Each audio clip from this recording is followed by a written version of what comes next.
Hello friend and family, सर्व कसे आहात? मजेत ना? मजेतच असायला आपण पाहिजे. बनवणार आहोत पनीर चिल्ली रेसिपी. आणि त्यासाठी तेल गरम करूया कढईत, त्यामध्ये अद्रक लसूण टाकूया आणि त्यामध्ये लांब कांदा करून टाकूया. लांब कांदा टाकल्याने मस्त चव येते पनीर चिल्लीला. आणि सर्व व्हेजिटेबल आपल्याला लांबच कापायचे आहे. कोबी, शिमला मिरची आणि मिरची थोडी मी कमीच टाकले, कारण माझी मुलं लहान आहेत त्यामुळे मिरची कमीच. आणि लसूण अशा प्रकारे टाका. पहिले पण आपण लसूण टाकला आहे, पण अशा प्रकारे जर लसूण तोंडामध्ये आला तर भाजीला अजून वेगळीच चव येते. आणि व्यवस्थित शिजून घेऊया आपण.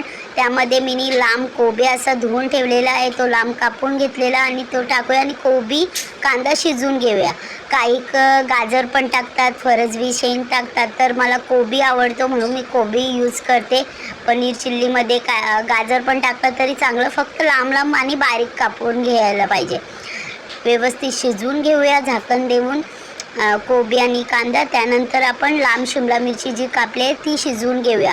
काही लोक काय करतात, पनीर आणि तळलेला असतो ना, फ्राय केलेला, मग त्याच्यातच तेलात शिमला मिरची कोबी तळून घेतात. तर तसं नाही करायचं. कमी तेलात चिल्ली बनवली तरी चांगली लागते. त्यासाठी आपण असंच थोडं झाकण द्यायचं आणि नंतर मीठ वगैरे टाकून घ्यायचं. मीठ आधी टाकल्याने काय होतं, शिजून जातं पटकन कांदा कोबी वगैरे. तर हे बघा, शिमला मिरची व्यवस्थित आता थोडी हे झाली आहे, तर त्या चवीपुरतं मीठ टाकूया.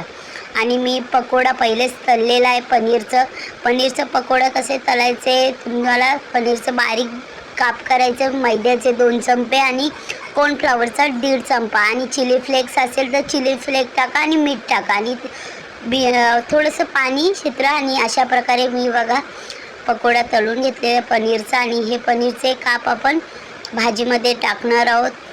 त्यानंतर हे बघा व्यवस्थित टाकून घ्या, मिक्स करून घ्या. आणि त्यानंतर मसाला, याच्यासाठी मी काहीच सोया सॉस नाही, ग्रीन चिल्ली नाही, सॉस रेड चिल्ली नाही, काहीच नाही सॉस वापरलं. मी फक्त 2 इन्ग्रेडियंटपासून, मसाल्यापासून ही पनीर चिल्ली बनवली आहे. ते आहे पनीर चिल्ली मसाला हा बघा टाकलेला आहे, आणि शेजवान चटणी थोडीशी वापरली आहे. खूप छान अशी भाजी झाली होती आणि तुम्ही नक्की ट्राय करा. पनीर चिल्ली भाजी पटकन होते आणि पहिले मला तर नव्हती येत, पण हसते हसते जेव्हा यायला लागली ना तेव्हा खूप छान अशी यायला लागली. तुम्ही प्लीज नक्की ट्राय करा.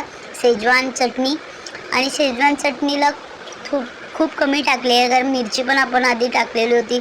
यात आपण कुठलाही हळद नाही, लाल तिखट मसाला नाही, आणि झाकण देऊन रेडी. चला तर या.